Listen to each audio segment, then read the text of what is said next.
Պարոն նախագահ, եթե մինչև խորհրդարանական ընտրությունները չհաջողվի վարչապետ Նիկոլ Փաշինյանին հեռացնել, արդեն ընտրություններից հետո ազգային ժողովում հավանական հնարավոր համարում եք կոալիցիոն համագործակցությամբ վարչապետի թեկնածու առաջադրելը, եւ եթե այդ թեկնածուն դուք կամ ձեր դաշինքի ներկայացուցիչը չլինեք, պատրաստ եք ցանկացած դեպքում կողմ քվեարկելու։ Շնորհակալություն։ Մի քիչ ավելի լայն ես այս հարցի պատասխանը կփորձեմ մեկնաբանել, շատ է խոսում կոնսոլիդացիայի մասին, չէ, ընդդիմադիր դաշտում։ Ընդհանրապես բառն է սխալ օգտագործվում։ Կոնսոլիդացիա նշանակում է միավորում։ Ոչ թե համագործակցություն, այլ միավորում։ Նշանակում է կառույցներն են իրար խառնում, միավորում, միասնական կառույց ստեղծում։ Սա իրատեսական չի ուղղակի։ Սա իրատեսական չի։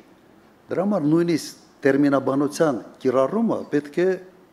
ճիշտ օգտագործել։ Համագործակցություն, այո, իհարկե։ Եվ ամբողջ նախընտրական շրջանում եւ անկասկած համագործակցություն խորհրդարանում այն ուժերի միջև, որոնք կանցնեն խորհրդարան։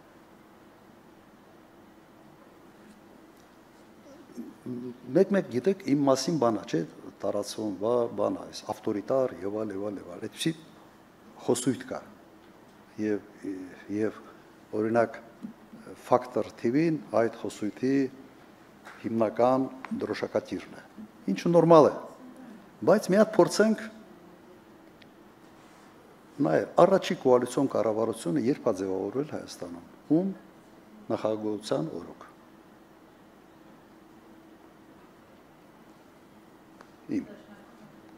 Չէ,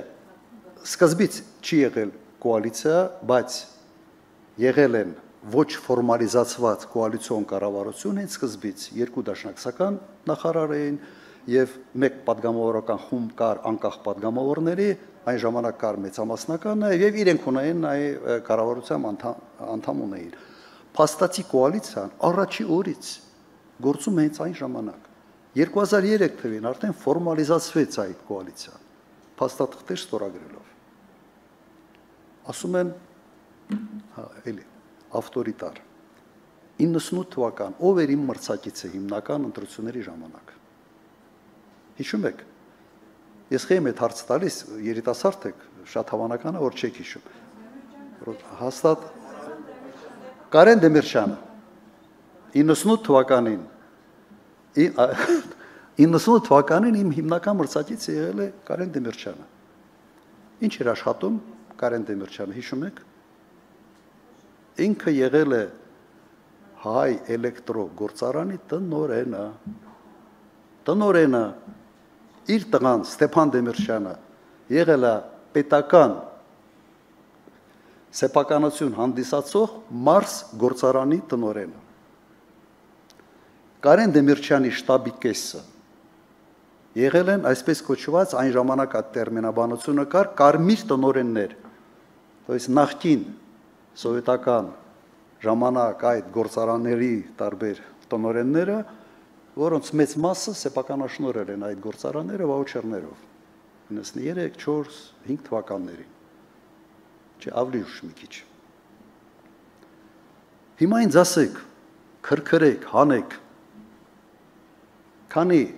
հարկային դեսանտ է իջեցվել Հայ էլեկտրոյում կամ Մարս գործարանում, քանի մարդ այն ժամանակ այդ կարմիր տնօրեններից ձերբակալվել, կանչվել, ահաբեկվել, 0։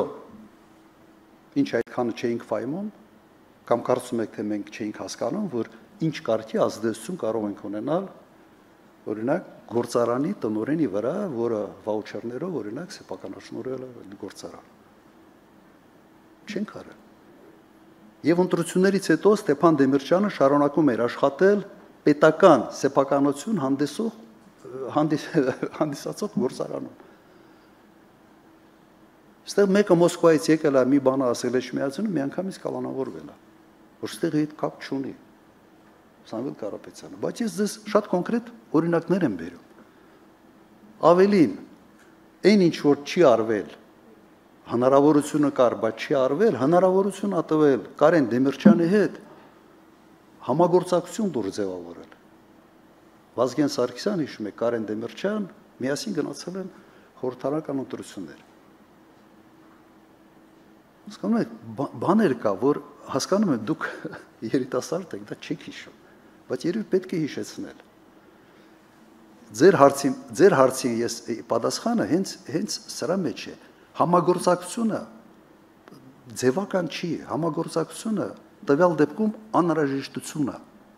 նաև ապագա խորհրդարանում։ Առանց դրան այսօրվա սոցիոլոգիան ցույց է տալիս, այս պահի սոցիոլոգիան, որ հնարավոր չի։ Եվ եւս ուղղակի մեկ ակնարկ, եթե այն ժամանակ մենք փորձեինք հետապնդել Կարեն Դեմիրճյանին,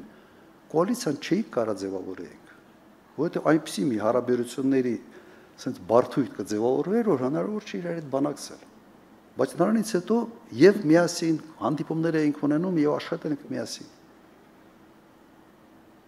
Սև ու սպիտակի չի բաժանվել, մենք որպես իշխանություն չենք բաժանել երկիրը սև ու սպիտակի։ Իսկ հիմա ինչ է։ Դու եթե ինչ-որ մի բան չես ընդունում, վերջ, թշնամի ես, կամ ռուսի շպիոն ես, կամ մեկ ուրիշի շպիոն ես, կամ ընդհանրապես սև ես։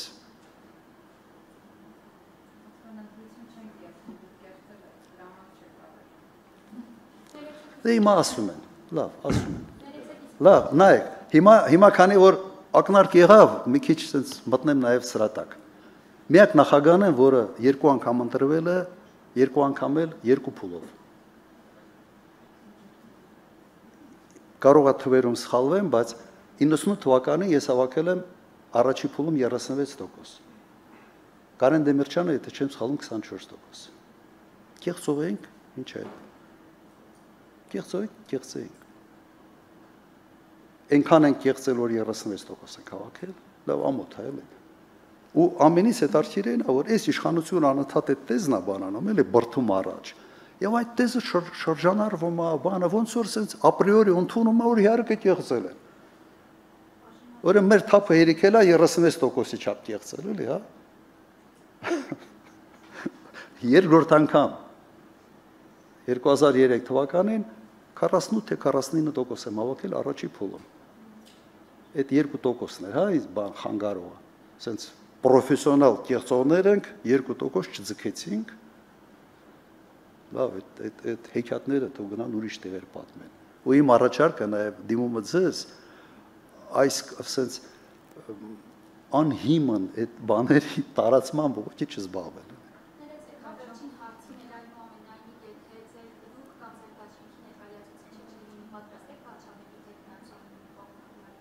Իհարկե։ Նայեք, կա շատ հստակ բանաձև, հասկանալի բանաձև, այն ուժը, որը հավաքում է առավելագույն ձայները, առաջարկում է վարչապետի թեկնածու։ Իհարկե, ոչ թե պատրաստ ենք։ Միգուցե ինչ որտեղ ուրախ կլինեմ։ Որովհետև այս ամենը ինչ կատարվեց Հայաստանի հետ, այս բեռի տակից Հայաստանը հանելը լրջագույն խնդրեմ է։ Եթե մեկը գա ավելի շատ ձայն հավաքի եւ դառնա վարչապետ, միայն ուրախ կլինեմ։ Ես իհարկե նախարար չեմ դառնալու, բայց ազատ կյանքով շարունակեմ ապրել։ Չէ, ձեր մոտ այնպեսի, այն զարմացած ինձ եք նայում, որտեղ մտածում եք, թե ասենց գիշերը չեմ փնում, ասում եմ, երբ է վարչապետ դառնալու։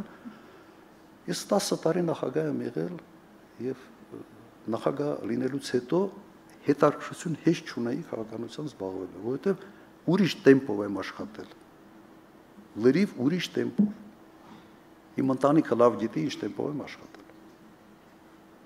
Դե ինչ որ երազում եմ դրա համար։ Ով ուզում է վիճակը լավանա, նրանք պիտի երազեն դրա համար։